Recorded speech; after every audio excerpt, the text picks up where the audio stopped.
let's get into our featured review. We did not watch Honey Don't, thankfully. But what we did watch is a movie called Relay, and directed by David Mackenzie, starring Riz Ahmed and Lily James. Todd's going to start us out on this one. Todd, tell us all about Relay and what you thought. Okay, Relay, for the most part, stars Lily James as Sarah. She's a potential whistleblower who changes her mind and wants to return the materials to who she stole them from, her business. So she is put in contact with a relay service that connects her with Ash, which is Oscar winner Riz Ahmed, who is a behind-the-scenes mastermind who deals with these types of situations with unbelievably complex plots in order to maintain anonymity and protection.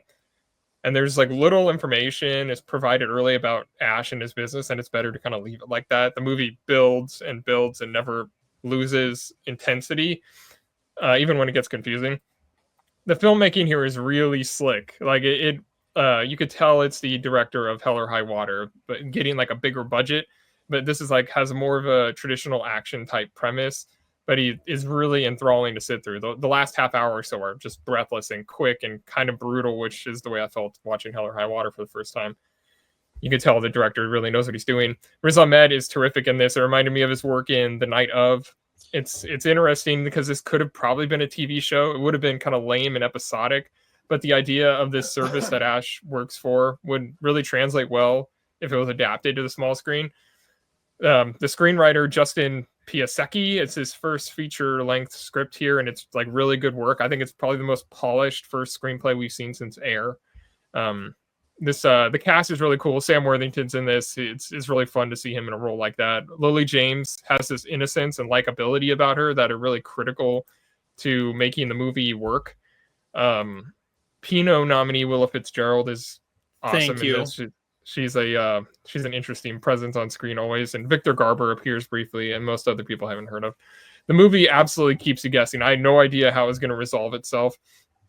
I think it's as sharp as something like Michael Clayton, and I think it's kind of a little bit better than that and more watchable overall. But it also has this like the next 3 days type of thing where it's like really you could tell it's stretching. It's kind of modest budget, but it also stretches plausibility, but still being a banger to watch.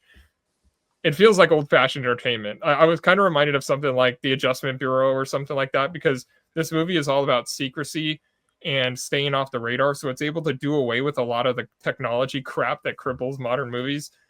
It feels like a timeless action movie, and I think everyone should check it out. It was a blast to watch, and I have it at 3.5 stars. All right. Zach, where are you at with Relay? Yeah, so I'd never really heard of this movie prior to this week. I think I'd seen the trailer for it. I thought we were going to go with Honey Don't. I was a little disappointed that we didn't go with Honey Don't. But within the first 10 minutes of this movie, I was thinking we made the right choice. This is a banger of a movie. I'm still kind of reacting to it after having seen it last night. From start to finish, it was completely gripping. And I went late at night. I thought maybe I'd fall asleep during it. You can't fall asleep during this movie. It is absolutely spellbinding, the way that it introduces the story. The genius of the movie is the relay system. I've never seen anything quite like that in movie. Todd's seen 10,000 movies. Have you seen anything like that, Todd, ever in a movie before? How the relay system is used, how he types it out and goes through a third party to communicate with Lily James. I mean, that was absolutely fantastic. And Todd's right. There is a sort of classical nature to this story. Like, as I was watching, I was like, you know what? This feels a little bit like if this was set in the 1940s, these characters would be played by Cary Grant and Ingrid Bergman. Like, even though the movie is very much about technology, and most of the time you see characters on phones or communicating with 21st century devices, there is something that's sort of timeless about the story. The movie is about longing and isolation. The movie is about feeling really insecure and frightened. Todd didn't even mention the fact that the Riz Ahmed character is a recovering alcoholic in the movie, and that's a really fascinating part too. You find out a little bit about his character character, but only in the way that the movie wants you to know about it. The movie does do this thing where it has an opening 10-minute sequence that sort of introduces the world of this character's life. I love how much of a lone wolf he is. He doesn't seem to work with anyone else, and he's totally DIY. He does everything himself. Riz Ahmed, I mean, there's definitely a little bit of his character of from Sound of Metal in this movie, like the way that he looks, and obviously that he's working with a system that's primarily meant for people who are disabled or hard of hearing. And his rapport with Lily James is awesome. They really only share one scene together, and it's in a cab, and that is the most explosively erotic scene I've seen in any movie in 2025. That was really well done. The movie has some thrills. It goes in directions that you wouldn't expect. Edge of your seat, screw it. I'm at 4 stars. This is again why we go to movies. It is just fascinating from start to finish. Wonderful to watch. I had a smile on my face the whole time. I could not predict where this story is going. It has some big twists and turns, maybe a little bit of coincidences in the last 30 minutes of the movie. But you know what? For a movie that, again, first crime screenplay, the screenplay was a blacklist, most highly sought after script. It is just from start to finish so well executed and so unique. And I was the only person in the theater to see it. I don't know. I wish this is the kind of movie that needs to be hyped for the Oscars because it is fantastic. Thank you guys for suggesting it. I wish the title was a little different. It's going to be hard to remember Relay for a while, but just think Relay Service. I guess Relay Service. I don't know, like maybe, thank you for your call, something like that. Maybe that's a better title. I don't know, but yeah, 4 stars. Amazing movie. Loved it. All right, we got 3.5 stars. We've got 4 stars. We are thrice approved. Yay! Yeah, this movie's great. Like everything you guys said is right. It's gripping. It's thrilling. You're on the edge of your seat. You can't wait. You can't wait to see what's gonna happen next. You don't really know what's gonna happen next. The stuff that Riz Ahmed plans out and goes through is just like he mentions at one point that he was paranoid. No wonder he's paranoid because that's the only a paranoid person is the only one that comes up with this stuff. Yeah, there are some things as you get to the end, as it goes through the twists and turns of the ending, I kind of went, what? I'm curious to go back through. I almost just gave it a high 3 stars, but listen to you guys talk, I went to 3.5. Because there's some stuff does that really make sense? Or there's some editing things of wait, how did we get there? And what happened with that? Yeah, I gotta go back and watch it again. And I want to go back and watch it again because this is definitely the movie that tells about the most exciting trip to Pittsburgh. So the mail stations and mail U.S. mail and post offices in Pittsburgh Airport. Yeah. So yeah, 3.5 stars for me on Relay. This movie deserves Oscar consideration. I don't know if it will get any. But man, it is just so fun to watch. It's so breathless. And maybe we can get into spoilers a little bit. I did not see actually, you could really make the case that there's a few twists in this movie. The major one I did not see, and I felt like such an idiot for not seeing it because there are other movies that have twists like that. Again, I don't want to say what they are, but I was like, God damn it! I should have predicted that. I should, because there's something. Well, because once you see, I don't want to spoil anything. Right, but once you see it, all the question marks you had leading up of is this plot really working? You go, oh, that's why it's not working. Right. Okay. Yeah, because there's a scene that happens before that I was like, wait a minute, that doesn't make any sense. And then I was like, oh.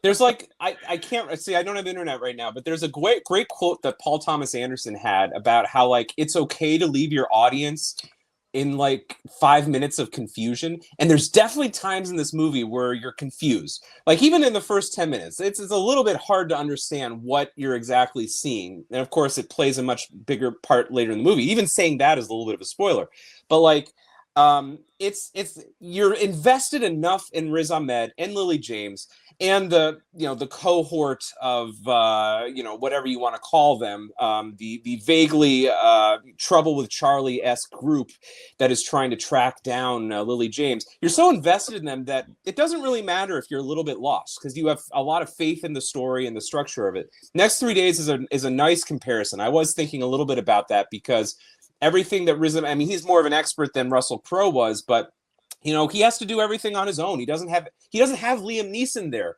as his mentor or anything like that, but he's a pro at his job.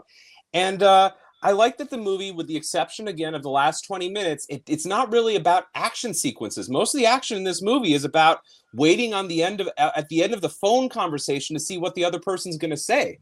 And shout out to that staff at the Relay.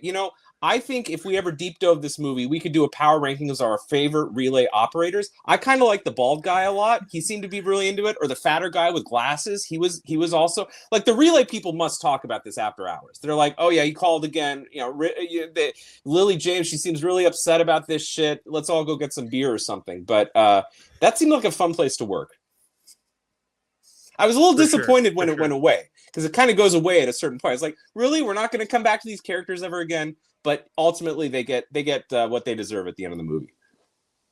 Yeah, it's a cool movie. And you mentioned you knew nothing about it. I didn't know anything.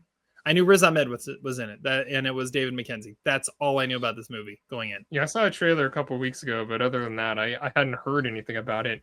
It was only playing in 1,400 theaters. It finished 11th at the box office with 1.9 million.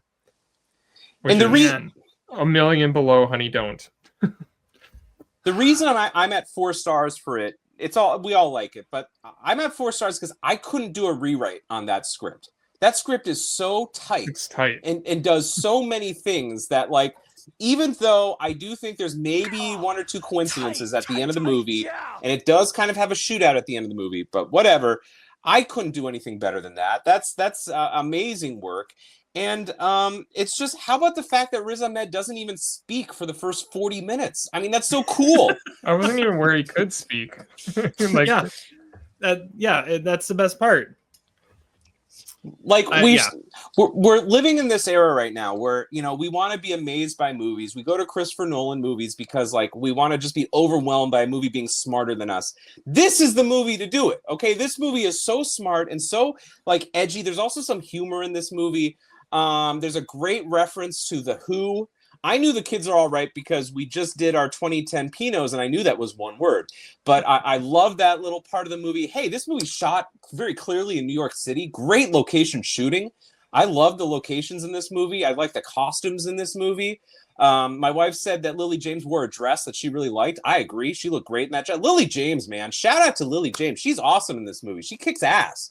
Everybody's awesome in this movie. It was great seeing the guy from Avatar back. This movie just rocks. This is going to make an impact at our Pinots. I'm just going to put it out there right now. We all love this movie. Sam Worthington, can he win an award for most likely to be confused as a Hemsworth? Like, that's pretty good. Yeah, Liam Hemsworth in this especially. Yeah. He just looks like a Hemsworth. Like, he showed up. I'm like, oh yeah, wait, no. Oh, that's Sam Worthington, not a Hemsworth. Okay. Yeah. It was like Mackenzie's like, well, I'm Australian. I need to get a star in this. So he shows it's the biggest star from Australia in the right age range. I guess. Well, what sold me on the movie, too, was that David Mackenzie did direct it. And I was thinking a little bit about the experience of watching Hell or High Water, which in some ways was a little bit like this movie. I remember when Hell or High Water came out, like 9 years ago, I was like, that was a 4-star movie through the first 90 minutes. And then the last half hour wasn't great. And I agree that maybe the last half hour of this movie could be maybe tweaked a little bit. But I love the last scene. The last scene of this movie is awesome. That is, and that again looks at the humanity of the character a little bit. Looks at sort of a more broader picture about what his path is in life, and that's just really cool. I loved everything. I like I said, I wouldn't change anything about this movie. It was awesome, and I'm so glad it came to theaters and not Netflix. If you look at the poster of it and the title, it seems very Netflixy. But I'm so glad that they actually shout out to Bleeker Street releasing this movie in theaters. It was awesome. Well, and that right there is why it's only in 1,400 theaters, is because it was a Bleeker Street release. They're a smaller time thing. They only go so far with their stuff. But yeah, if you get a chance, go out, find Relay, get this movie in. It is worth it. It is thrice approved. We've got 4 stars from Zach, 3.5 from me and Todd. Yeah, if it's 11 at the box office. The leader at the box office was a movie that's been on Netflix for 3 months that was only released yesterday and today in theaters, and it made 18 million. Called K-pop Demon Hunters. Oh yeah. I've heard about this movie. It had a 2-day release, and it won the box office, and it's been on Netflix for 3 months. Holy cow! Apparently, they beat BTS in the biggest K-pop song right now in the world. Well, yeah, like the number one song in the world is from K-pop Demon Hunters or something like that. Yeah. You've heard it too, Terry. See, we keep up with the kids.